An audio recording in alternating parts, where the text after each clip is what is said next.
Hello everybody.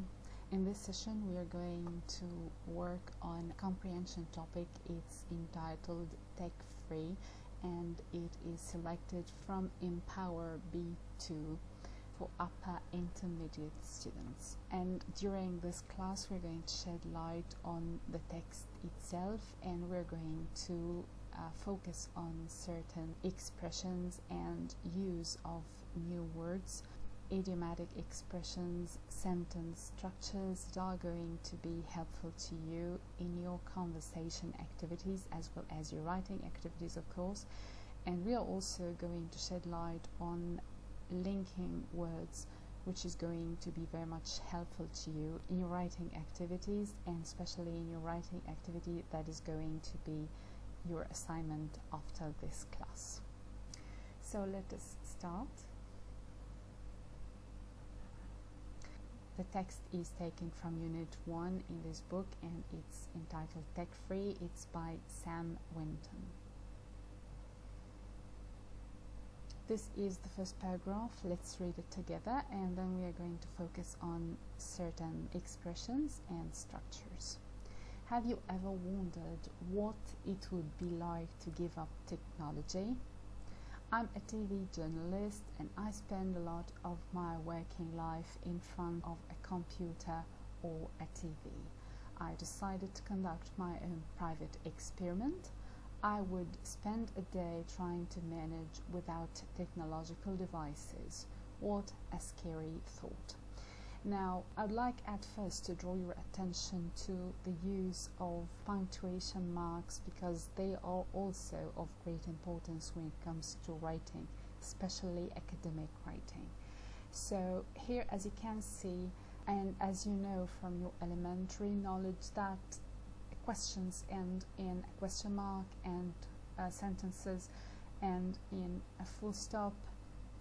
But here in this sentence I decided to conduct my own private experiment. We have a colon.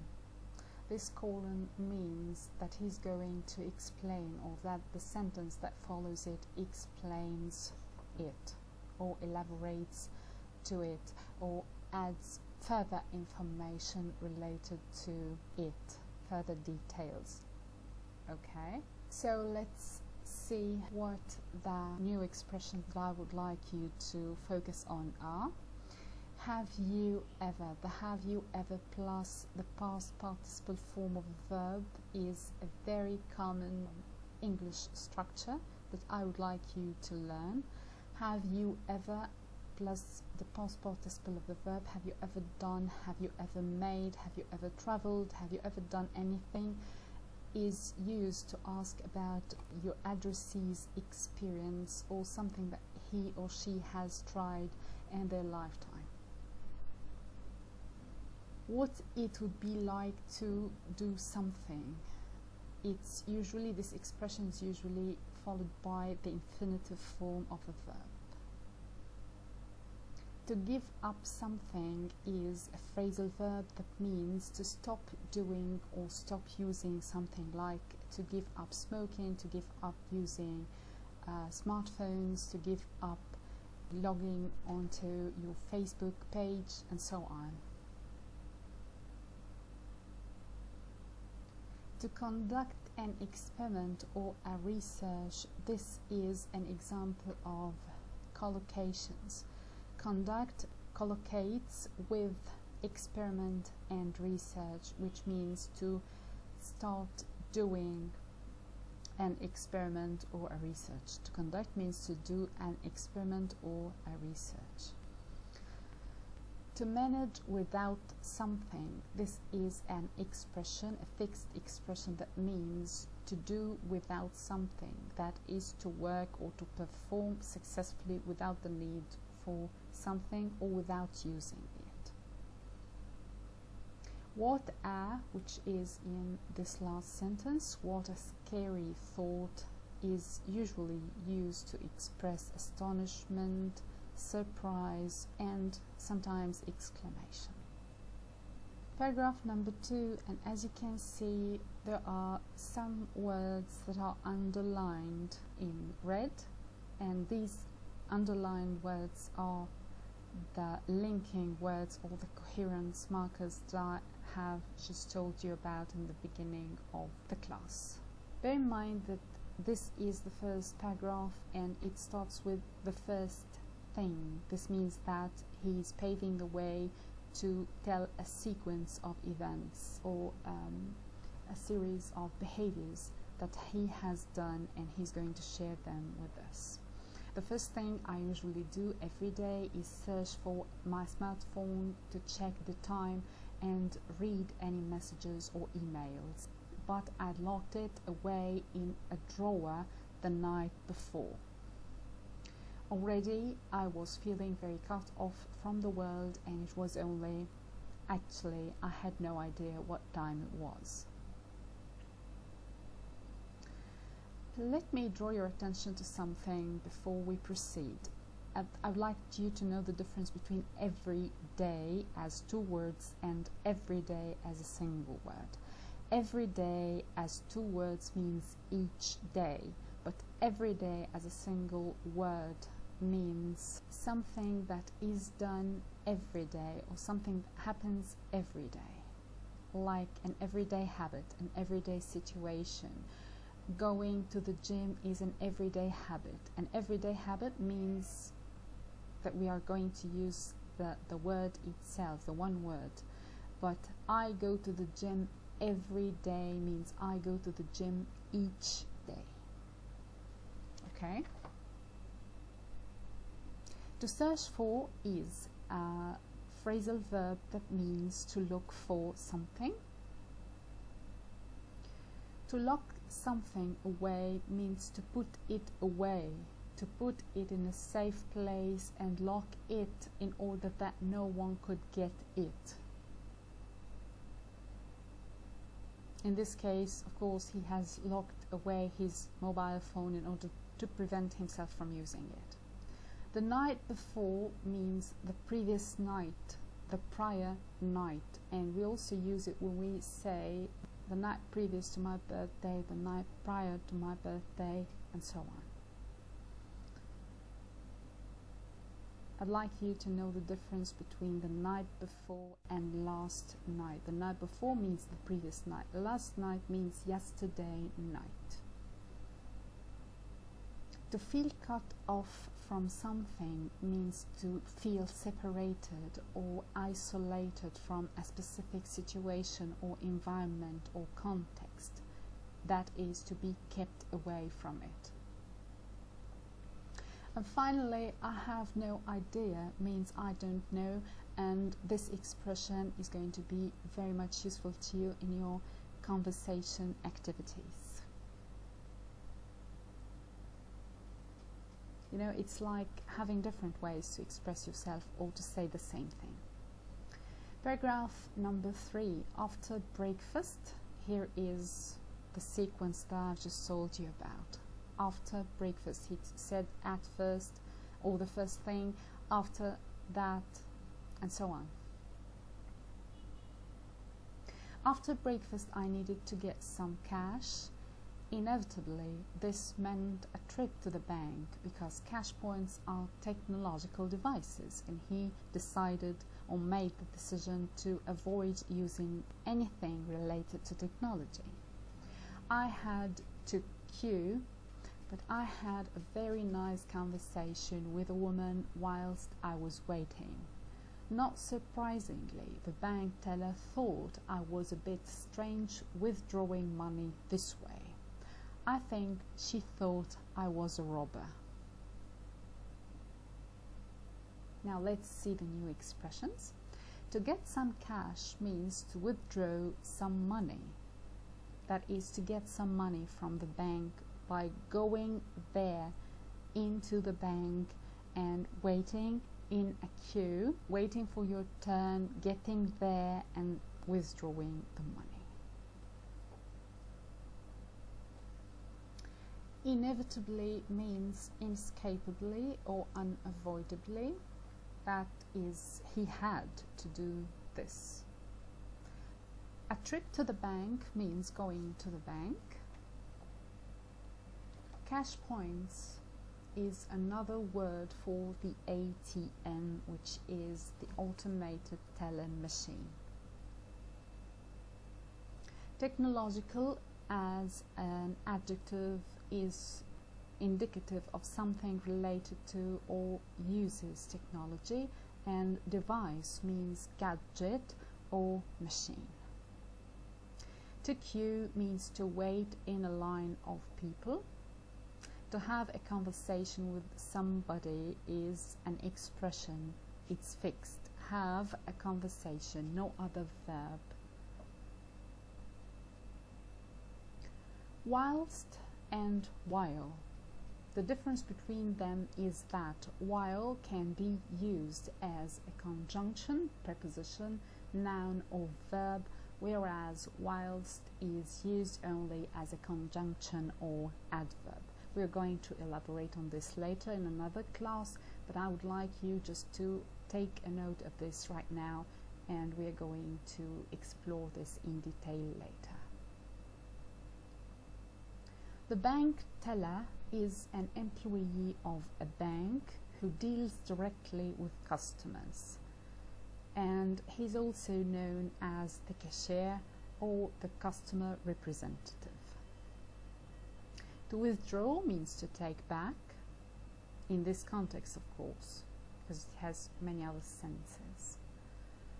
And a robber is the person who steals money or property from a bank, shop or a vehicle, often by using force or threats. Next paragraphs, as you can see, they start with linking words, then, afterwards, and, by this stage, and all these linking words or coherence markers mark the sequence of events in the text. And I'd like you to notice them carefully because you're going to use them in your writing, in your assignment after this class. I'm going to share a link of these coherence markers. I'm going to share a link to them on the internet, and also I'm going to share a link to their video.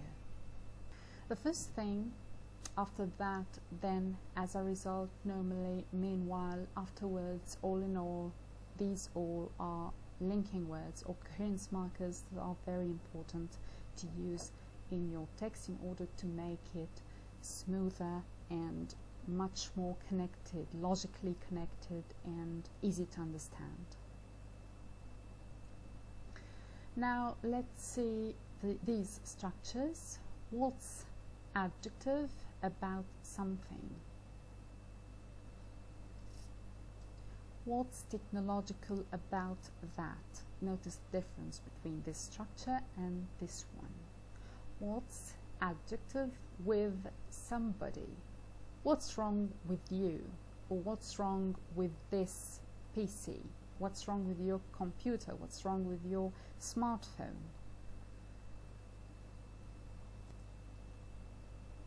Self-service checkout is also known as the semi-attended customer activated terminal. We stand for it using this acronym SACT, and it refers to machines that provide a mechanism for customers to process their own purchases from a retailer.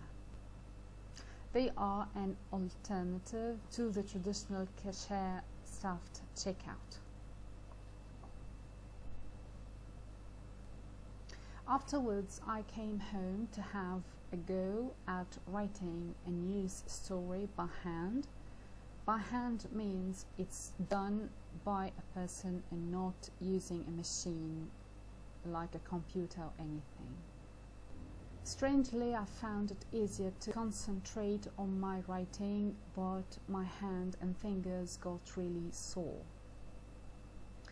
And I have to confess, by this stage I was having to make a real effort not to get my phone out and check my messages.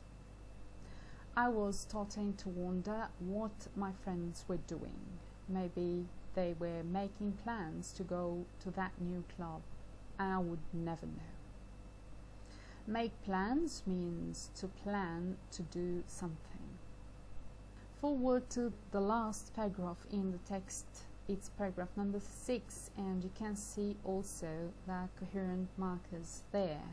All in all, this is one of the concluding linking words that you can use in your last paragraph to pave the way or to indicate to your reader that they are reading the last paragraph, and it helps you move smoothly toward the end of your essay instead of just ending it all of a sudden and leaving the reader just surprised or confused. Why have you just ended your text all of a sudden just like that? So using coherence markers or linking words makes it much smoother and much easier to do this job. All in all, I wouldn't say I could live without technology. So this is his concluding sentence. He concludes his impression and his judgment of the experience itself. Predictably, I really missed my phone all day. The worst part was not being able to check updates in the news or from my friends. I felt very out of touch. However, I kept my promise of a tech-free day, and I did more face-to-face interaction. Undoubtedly, it made me realize just how addicted to technology we all are. Now, the worst or the best part is a common expression, and it means the most pleasant or the most unpleasant part or thing about a situation, an event, or anything, any experience. To check updates, this is a fixed expression.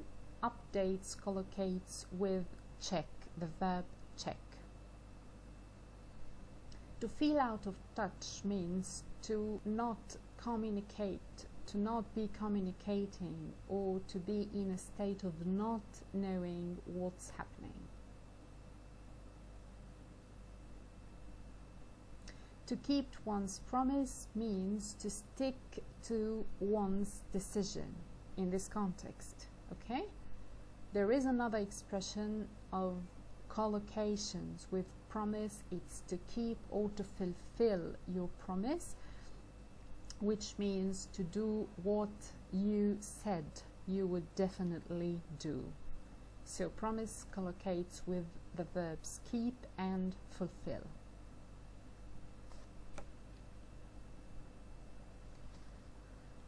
Face-to-face interaction means real interaction or real meeting people in real. To be addicted to something, this is a fixed expression, and it means to be dependent on something or to be in the habit of using something repetitively and heavily. And finally, this structure in the final sentence, how plus the adjective plus somebody be. How addicted to technology we all are. This expression is used to indicate or to express the degree of doing something, the degree of attachment, the degree of love, the degree of hating, the degree of passion, whatsoever. It's dependent on the type of adjective that you use. Now let's move on to the activities that you're going to do. We have some individual activities, some pair activities, and some group activities. As for this class, you have to make 2 lists. The first list is supposed to contain or to be a list of questions, and these questions are going to be for your partner or for your peer, and you're going to ask them questions that are related to a tech-free experience, whether they have tried it or they haven't yet.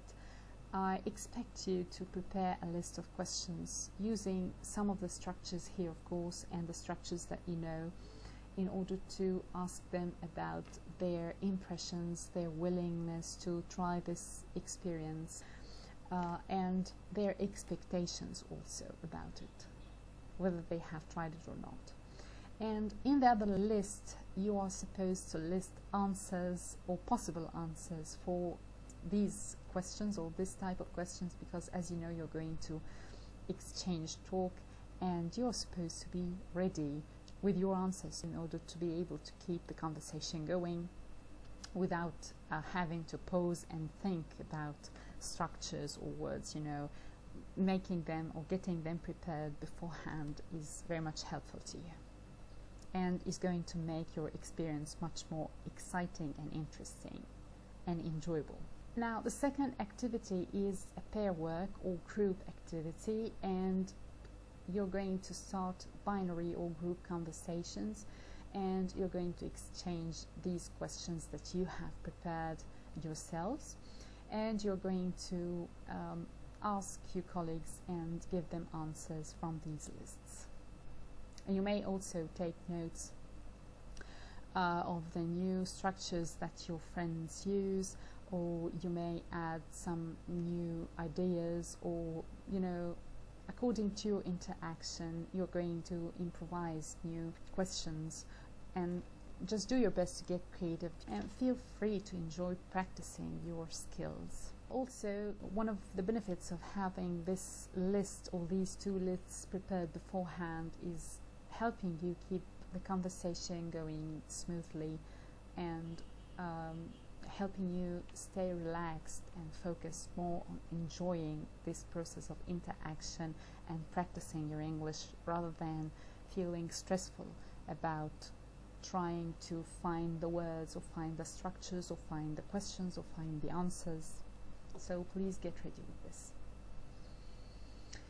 The other activity, the other individual activity, as you know, is your favorite one, and it's your assignment. It's going to be an article that is an essay, and you're going to follow the rules of the essay. I'm going to include the link below this video for you to remember these rules, because they are very much important. And also bear in mind what we have been talking about in this class. The coherence markers or the linking words, they are very much important. You're going to write an article about your experience with not using the internet, and you're going to make sure you organize your article logically using the proper linking words and expressions, whether those that we have been examining today or any other expressions that you have. You're free to use whatever you would like to. Pair activity number 2 is very much enjoyable to you. You're going to swap articles with a colleague of yours, and you're going to get his or her article, and you're going to write a review of your opinion and your comments about the article structure, the use of linking words, and you're going also to note if the article is interesting to read or not, and you're going to second your opinion with reasons, with proofs. And then if you find it not interesting enough, you are supposed to add your own suggestions, to write your own suggestions to make it interesting. Finally, we are going to wrap all this up by doing a group activity. It's group activity number 2. You are going to work with 4 of your colleagues to prepare a presentation about the cons and pros, the advantages and disadvantages of going tech-free or a tech-free experience. You should consider including your personal impressions, of course, your opinions, your recommendations, and your advice for a more fruitful investment of time and energy based on the conclusions that you come to. And of course, we're going to have a post-presentation discussion that's going to be among the members of your teams and also with all the class members. Thanks a lot for your attendance and for watching. See you next time.